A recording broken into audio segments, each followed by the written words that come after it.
Red బులెటిన్లో breaking news చూస్తున్నాము. అసమ్మతి నేతలపైన వేటుకు తెలంగాణ బీజేపీ కీలక నిర్ణయం తీసుకుంది. అసెంబ్లీ ఎన్నికల్లో సరిగ్గా పనిచేయని నేతలపైన కఠిన చర్యలు తీసుకునుంది బీజేపీ. అయితే రేపు మరోసారి భేటీ కానున్నారు క్రమశిక్షణ కమిటీ. ఉమ్మడి కరీంనగర్ జిల్లాలో అసమ్మతి నేతల రహస్య సమావేశాలపైన కమిటీ సీరియస్ అయ్యింది. అయితే స్టేట్ ఆఫీస్కి రావాల్సిందిగా ఆదేశాలు జారీ చేసింది. కరీంనగర్, సిరిసిల్ల, పెద్దపల్లి జిల్లాల అధ్యక్షులకు కమిటీ ఆదేశాలు జారీ చేసింది. ఇక సంజయ్, ఈటల మధ్య సోషల్ మీడియా వార్ పైన చర్చ జరిగింది. అయితే పార్టీకి నివేదిక క్రమశిక్షణ కమిటీ ఇవ్వాలని పిలుపునిచ్చింది. ఈ అంశంపై మరిన్ని వివరాలు మా సీనియర్ కరెస్పాండెంట్ దేవిక అందిస్తారు. దేవిక, చెప్పండి, ఈ భేటీలో ప్రధానంగా ఎవరిపైన వేటు వేసే అవకాశాలు కనిపిస్తున్నాయి? భారతీయ జనతా పార్టీ మొన్నటి అసెంబ్లీ ఎన్నికల తర్వాత ఇక లోక్సభ ఎన్నికలపై దృష్టి సారించింది. ముఖ్యంగా పార్టీలో గ్రూపు తగాదాలు, ఈ వర్గ విభేదాలు, అలాగే అసమ్మతులకు పూర్తిగా నట్టయితే తెలిసింది. మొన్న అంటే శనివారం పార్టీ క్రమశిక్షణ కమిటీ కూడా సమావేశమైంది.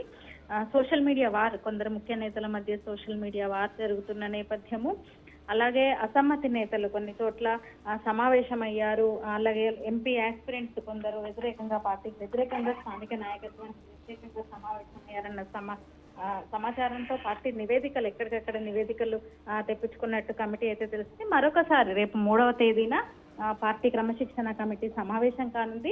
అయితే కొందరు ముఖ్య నేతలపై, అసమ్మతి నేతలుగా ముద్రపడి అసమ్మతి సమావేశాలు పెట్టుకున్న నాయకులపై వేటికైతే పార్టీ క్రమశిక్షణ కమిటీ, రాష్ట్ర పార్టీ అయితే సిద్ధమవుతున్నట్టు తెలుస్తుంది.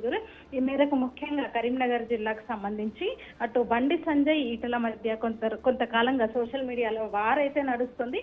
అలాగే కొందరు పార్టీ అసంతృప్త నేతలు, అసమ్మతి నేతలు సమావేశమయ్యారు. ఎవరికి వారు పోటాపోటీ సమావేశాలు పెట్టుకున్నట్టు కూడా పార్టీ దృష్టికి వచ్చింది.